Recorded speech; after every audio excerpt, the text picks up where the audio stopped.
Welcome po kayo sa ating panibagong episode. Ito nga pala ay triggerfish. At ang pinakamadaming bagis. Tinamaan ba o hindi ang isda na to? Tara, samahan nyo ako sa ating spearfishing adventure. Andito pa rin tayo sa spot ko. Sa may gilid lang na maayos shipping ni Sibulan. Manguhuli lang sana ako ng pangulam pero binigyan tayo ng mas malalaking surhan. May pambenta na at may pangulam pa. Tigda 2 kilo ang kada isa ng mga surhan na yan. Naswertehan tayo at nahanap natin ang kawan ng mga surhan. Ay wala na intro. Hanap na ng isda. Unang isda sa araw na to. Isang triggerfish o pakul. Unang target natin ay nagtatago dun sa likod ng may bato. Medyo malaki-laki din ng isdang yan. First time ko makakita ng pakul na nasa isang dipa lang.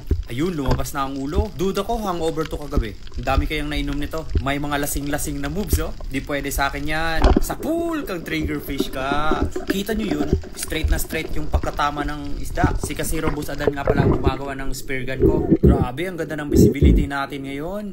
Linaw na linaw. Magkano nga pala ang bintahan ng pakul? Dito sa amin mga 200 lang yan. Pero ang sarap niyan sa inihaw. Mag-ingat lang kayo sa kanyang nguso kasi grabe ang talim niyan. Kapag nakagat ka niyan, para kang kinagat ng pliers na may halong nail cutter. Ang pangalawang isda sa araw na to, surahan pa rin yan. Para sa akin, lahat ng slender unicorn ay surahan. Grabe, ang dami oh.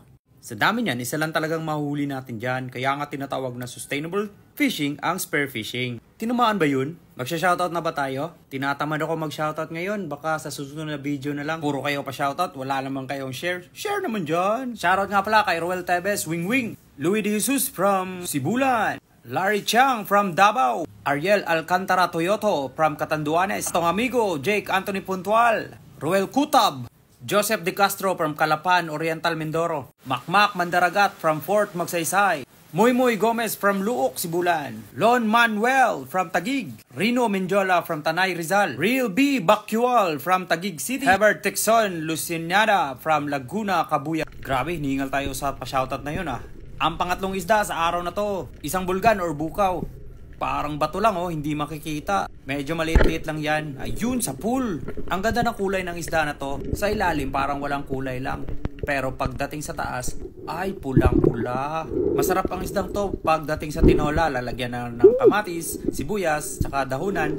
At yung magic sarap ay okay na yun. At pang-apat na isda sa araw na to. Nakita na natin ang grupo ng mga surahan. Grabe, ang dami at ang lalaki pa. Alam ko na curious talaga ang mga surahan yan. May pa sidestep pa oh. Sa pool kang surahan ka. Yun na muna ang pa-shoutout natin kasi ang dami, hindi ko maisa-isa lahat. Pero kung gusto nyo ng mga ganitong content, follow na kayo sa ating page. Meron tayong iba't ibang klaseng adventure. Meron tayong spear fishing, bubu fish trap, at iba pa. Basta tungkol sa fishing. Grabe, ang laki ng isdang to.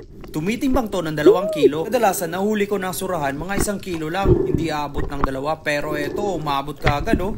Pang-5 isda sa araw na to, surahan pa rin to. Kitang-kita talaga, na-curious talaga tong isdang to. Wow, ang laki pa rin. Magkano nga ba ang bentahan ng isdang to? Uy, sa pool! Meron na tayong pang dudurugtong. Tig 200 na per kilo ng isdang to. Grabe, ang lakas ng surahan to. 2 kilo din yan. Pag nakaabot na kayo sa video na to, ibig sabihin niya, nag-enjoy kayo sa panunod ng ating videos. Huwag nyo nang kalimutan mag-heart react dyan. Gusto nyo na pa ba ng shoutout? Maya na. Next video na lang. Kitang-kita naman ang taba ng isdang yan. Ang laki pa ng tiyan, oh. Masarap to sa kinilaw at pinaka the best sa pang-ihaw. Grabe, ang laki mga ka-adventure.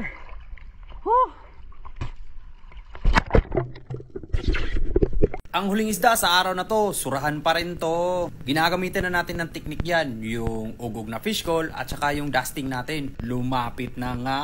Curious na curious. Sa pool kang surahan ka. Lumabas pa yung mga bubbles oh. Nakita nyo ba yung buntot na hinahawakan ko? Yan ang pinaka-importanting teknik. Kapag may nahuli na kayong surahan, iwawagayway mo lang yung buntot la sa harap ng kailang kasama.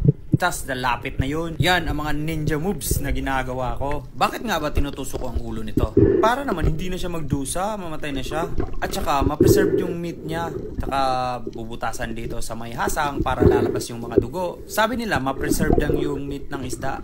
O totoo naman. At ang pinakahuli, lalagyan natin ng kamatis, sibuyas, siling haba, dahon ng sibuyas, pakuluan na din natin ng tubig, ilagay na natin ang lahat ng sangkap. At saka, isa lang na yan. Siyempre, pag kumukulo na, ilagay na rin yung isda. Pagkatapos ng isda, timplahan na rin yan para good to go. Pasensya na kayo kung medyo kalat yung pinaglutuan ko. Pinakahuling ilalagay, eto, dahon ng sibuyas. Salamat nga pala sa walang sawa niyong panonood at pagtangkilig ng ating mga videos. Stay safe and God bless sa inyo mga ka-adventure. Hanggang sa susunod nating adventure.